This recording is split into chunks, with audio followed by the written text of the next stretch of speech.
Madame, Messieurs, bonsoir et merci de nous préférer pour vous informer. Au sommaire de l'édition de ce soir, la présidentielle du 11 avril prochain est au cœur de la première session ordinaire du Conseil économique et social CES, une rencontre qui a démarré ce mardi.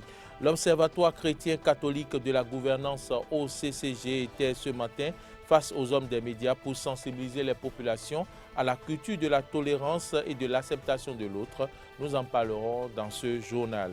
En RDC, les élèves ont repris le chemin de l'école après une suspension de plus de 2 mois de cours suite à une deuxième vague de Covid-19. Voilà pour le sommaire de cette édition.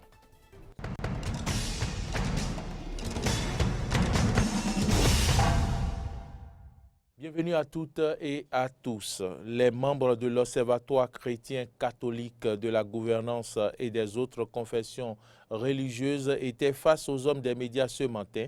Objectif, sensibiliser les populations à la culture de la tolérance et de l'acceptation de l'autre au fin de pérenniser la paix en cette période du déroulement du calendrier électoral au Bénin. À cet effet, des recommandations ont été faites.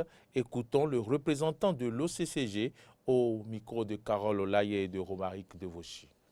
Ce message vise à nous rassembler pour répondre d'un cœur unanime au défi du rapport de complémentarité à maintenir entre religion et pouvoir politique.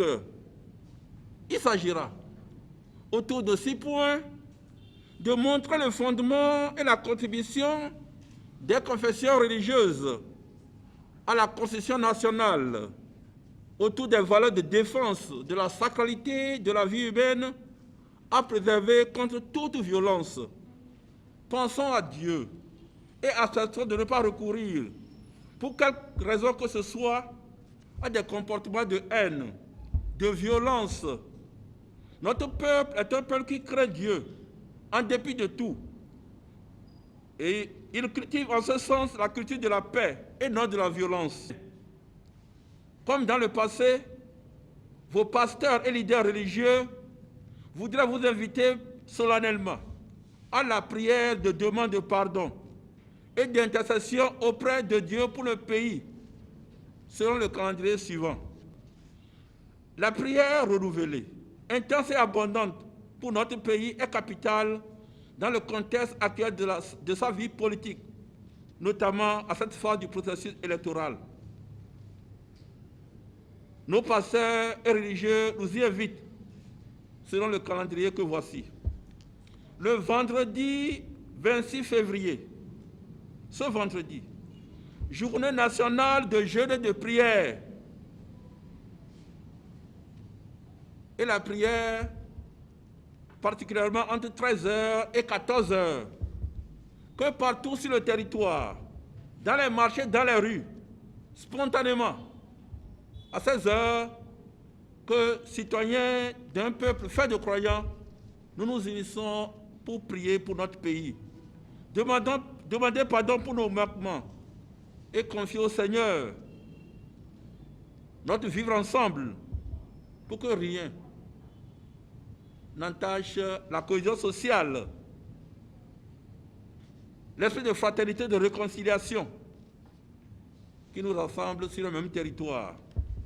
Du samedi 27 février au vendredi 26 mars, un mois de prière pour le pays. Prière quotidienne pour le pays et prière et jeûne tous les vendredis du mois de mars, notamment les 5, 12, 19 et 26 mars. Nous vous invitons, chers concitoyens croyants, femmes et hommes de bonne volonté, à offrir au Bénin de voir tous ces enfants s'unir d'un seul cœur et d'une âme pour demander au Seigneur le pardon pour les manquements de ces enfants en matière de fraternité, de justice et de travail promoteur de développement, en matière également de démocratie, de développement et d'état de droit, en matière enfin de pratiques politiques et d'organisation d'élections démocratiques, transparentes et pacifiques. Ouverture ce mardi de la première session ordinaire du Conseil économique et social CES.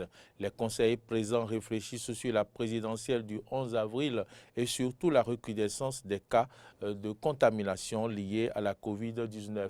Compte rendu Kano François Rungbederenton. C'est par la lecture de la décision de convocation que la première session ordinaire au titre de l'année 2021 du Conseil économique et social s'est ouverte ce mardi 23 février. À cette occasion solennelle, le président du CES, dans son discours d'ouverture, après avoir remercié les conseillers pour leur présence, a rappelé le contexte dans lequel s'ouvre la dite session. Selon le président, deux situations primordiales se présentent à eux actuellement. La première est relative aux préparatifs des élections présidentielles dans notre pays. En effet, le Bénin se prépare à vivre la 7e élection présidentielle de son histoire politique sous l'ère du renouveau démocratique. Comme vous le savez bien, à la veille de ce genre de compétition, la tension est souvent à son comble. Toutefois, j'ai la pleine conviction que le génie béninois finira par s'exprimer comme par le passé pour que ces élections se déroulent de façon pacifique. Outre l'élection présidentielle du 11 avril 2021, le président a rappelé la seconde situation urgente sur laquelle les conseillers devraient réfléchir. La seconde situation est celle relative à la recrudescence des cas de contamination du COVID-19 dans notre pays. Si les autorités gouvernementales ont pris les mesures pour parer au plus pressé, il n'en demeure pas moins que nous devons redoubler de prudence, de vigilance. Nous devons surtout observer et faire observer rigoureusement les mesures sanitaires prescrites, notamment les gestes barrières, le port systématique du masque, le lavage régulier des mains. Suite à ces propos, les conseillers ont démarré la session avec la seule conviction que toutes les réflexions qui seront menées sur chacune des préoccupations seront portées au gouvernement et à l'Assemblée nationale. Le parti Moël Bénin était ce lundi face à la presse par la voix de leur porte-parole Edmond Agnidé. Les membres du parti dénoncent les propos et actes d'incitation à la violence qui émanent de certains acteurs politiques. Ils invitent les autorités à prendre leurs responsabilités. Suivons ici un extrait de leur déclaration. En 3 décennies de renouveau démocratique enclenché au lendemain de la conférence nationale des forces vives de la nation de février 1990, c'est la 7e fois consécutive que le peuple béninois s'acquittera de ce devoir citoyen et capital. Comme à l'accoutumée, les institutions en charge de l'organisation des élections au Bénin s'affairent pour la tenue de ce scrutin présidentiel. C'est dans ce contexte préélectoral où l'ensemble des Béninois et la communauté internationale œuvrent pour une élection paisible et apaisée que certains de nos concitoyens lancent des appels à peine voilés à la violence et à l'insurrection populaire. Depuis quelques jours, en effet, nous observons de tels agissements ou actions qui participent à fragiliser la paix, la concorde et la cohésion nationale. Ils sont l'œuvre d'individus et de groupes qui s'écartent délibérément des lois et règles en vigueur en République du Bénin. Le parti, mouvement des élites engagées pour l'émancipation du Bénin, condamne avec fermeté ces vils agissements et initiatives tendant à mettre à mal le bon fonctionnement des institutions de la République, à perpétuer la paix nationale chèrement entretenue et à compromettre les efforts de redressement socio-économique de notre pays. Moël Bénin recommande aux uns et aux autres la stricte observance des règles qui régissent la République et à renoncer à tout acte de déstabilisation de l'ordre public. Moël Bénin invite les autorités nationales compétentes à prendre leurs responsabilités afin de mettre sans délai un terme à ces velléités nuisibles à la nation béninoise. Il en appelle à la vigilance des populations béninoises et à la clairvoyance des corps constitués de la nation et en particulier à nos forces de défense et de sécurité, afin qu'ils fassent échec à toute tentative de déstabilisation de notre cher et beau pays, le Bénin, et ce, d'où qu'elle vienne. En interactualité et plus précisément en République démocratique du Congo, les élèves ont repris le chemin de l'école. Les cours y ont été suspendus il y a maintenant plus de 2 mois après une deuxième vague de Covid-19. Reportage. Après plus de 2 mois sans école, l'heure de la rentrée a sonné. Ici, à l'Institut Zaner, un établissement d'enseignement secondaire, un agent vérifie la température de chaque élève dès l'entrée. Puis il faut se laver les mains. Les élèves doivent également porter un masque. Une obligation qu'ils prennent avec philosophie. Pour eux, l'important est de pouvoir revenir étudier. Ça me touche au niveau du nez et je me sens vraiment mal à l'aise. Mais l'important, c'est de retourner en classe. Je ne me sens pas protégée, mais c'est nous qui allons donner alors cette impression d'être protégés. Parce que si on respecte les mesures d'hygiène, je suis sûre qu'on sera en sécurité. Si nous portons des masques, ça peut aussi nous protéger d'une manière à une autre. Mais nous savons que le port de masque, c'est aussi un des éléments qui peut nous aider à faire face à la grande pandémie du coronavirus. Nous croyons vraiment que même en mars et avril, nous serons toujours à l'école et nous allons terminer le programme. Les élèves ont également pour consigne de ne pas se saluer en se serrant la main et d'éviter d'échanger leurs affaires scolaires. L'enseignant, lui aussi, doit porter un masque. Un peu plus loin, au collège Mwanga, les mesures sont à peu près les mêmes, sauf dans les salles de classe. Cette fois, plus de bancs. Les élèves sont assis, mais chacun sur sa chaise. Mais pour certains, ce n'est pas encore assez. Je dirais sur 100, nous nous sentons protégés à 80%, vu que je pense, à mon humble avis, que ce n'est pas suffisant d'être à quelques mètres de distance, mettre nos masques. En plus, deux fois, vu que c'est gênant, nous sommes obligés de les enlever et ce n'est pas vraiment très rassurant. Pour le responsable des études, tout est fait pour que les 2000 élèves de l'établissement ne tombent pas malades. L'équipe s'en assure, y compris pendant les pauses. Quand il y a la récréation, ils essaient un petit peu d'être éparpillés dans le terrain. Nous avons aussi la cour qui est tout à fait grande aussi.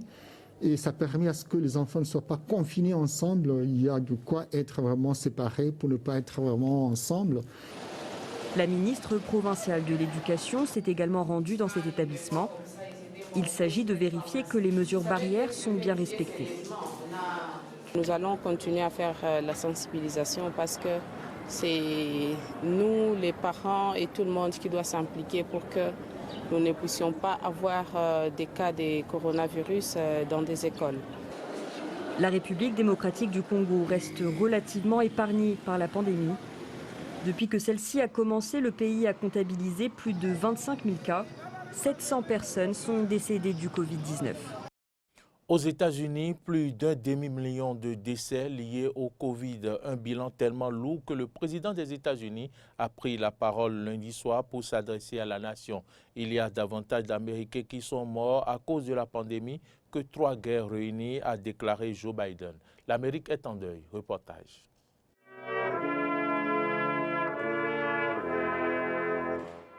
Un demi-million de morts et un hommage national. Ce lundi, Joe Biden a observé une minute de silence devant la Maison-Blanche. Accompagné de sa vice-présidente Kamala Harris, il a symboliquement commémoré les 500 000 décès américains dus au Covid-19, avec notamment 500 bougies placées sur le balcon et les marches de la résidence officielle. Le chef d'État démocrate a ordonné la mise en berne des drapeaux américains sur tous les bâtiments fédéraux pour les 5 prochains jours. Pays le plus touché au monde par la pandémie, les États-Unis ont perdu l'équivalent de la totalité de la population de l'île de Malte. Each day, I receive a small card in my pocket Chaque jour, je reçois une petite carte dans ma poche. J'ai avec moi mon emploi du temps. Elle indique le nombre d'Américains qui ont été touchés ou qui sont morts du Covid-19. Aujourd'hui, nous marquons une étape vraiment sinistre et déchirante. 500 071 morts. 500,071 dead. That's more Americans who've died in one. C'est plus d'Américains qui sont morts en un an dans cette pandémie que dans la Première Guerre mondiale, la Seconde Guerre mondiale et la guerre du Vietnam réunies. C'est plus de vies perdues à cause de ce virus que dans n'importe quelle autre nation sur Terre. Mais alors que nous reconnaissons l'ampleur de cette mort massive en Amérique, souvenez-vous de chaque personne et de la vie qu'elle a vécue. But as we acknowledge the scale of this mass death in America, we remember each person and the life they lived. Un bilan humain tragique, mais une note d'espoir tout de même avec une baisse des nouveaux cas et de la moyenne hebdomadaire des morts ces dernières semaines. Selon les autorités sanitaires du pays, cette amélioration est constante par rapport au mois de janvier. Nous voyons une baisse continue des cas de Covid-19 depuis 5 semaines, avec des infections diminuant de 69% depuis un pic atteint le 11 janvier. Pour le moment, plus de 61 millions de personnes ont reçu une première dose du vaccin contre le coronavirus aux États-Unis. Le pays reste leader mondial en la matière, devant la Chine ou encore le Royaume-Uni. Objectif des autorités américaines, obtenir les doses nécessaires pour vacciner l'ensemble de la population d'ici fin juillet. Au Royaume-Uni, la situation s'améliore. Boris Johnson a dévoilé ce lundi les grandes lignes de son plan de confinement qui démarre le 8 mars prochain. Il y a quelques semaines, le Royaume-Uni relève désormais la tête. Le 8 mars prochain, les Anglais commenceront leur déconfinement après plus de 2 mois de mise sous cloche. Ce lundi, le Premier ministre britannique Boris Johnson a dévoilé la ligne de conduite choisie par le gouvernement. L'étape 4 commencera au plus tôt le 21 juin. Avec des mesures d'atténuation appropriées, nous nous efforcerons de supprimer toutes les limites légales concernant les contacts sociaux, les mariages et autres événements de la vie. Nous rouvrirons tout, y compris les boîtes de nuit, et autoriserons les grands événements tels que les représentations théâtrales, au-delà des limites de l'étape 3, en recourant éventuellement au dépistage pour réduire le risque d'infection. Cette levée des restrictions constituerait la 4e et ultime étape du plan de déconfinement. Avant cela, le gouvernement souhaite rouvrir les écoles le 8 mars prochain. Dans 2 semaines, les élèves et les étudiants de toutes les écoles et de tous les établissements d'enseignement supérieur pourront reprendre l'enseignement en présentiel en toute sécurité grâce à des tests effectués 2 par semaine sur les élèves du secondaire et des universités. Les commerces non essentiels sont quant à eux concernés par la 2e étape du déconfinement à partir du 12 avril. En 3e étape, le retour des spectateurs lors des événements sportifs est espéré à partir du 17 mai. À travers ces 4 étapes, Boris Johnson semble ne pas vouloir se précipiter. Il est tellement crucial que cette feuille de route soit prudente, mais aussi irréversible. Nous nous engageons sur ce qui, je l'espère et je le crois, devrait être un chemin à sens unique vers la liberté.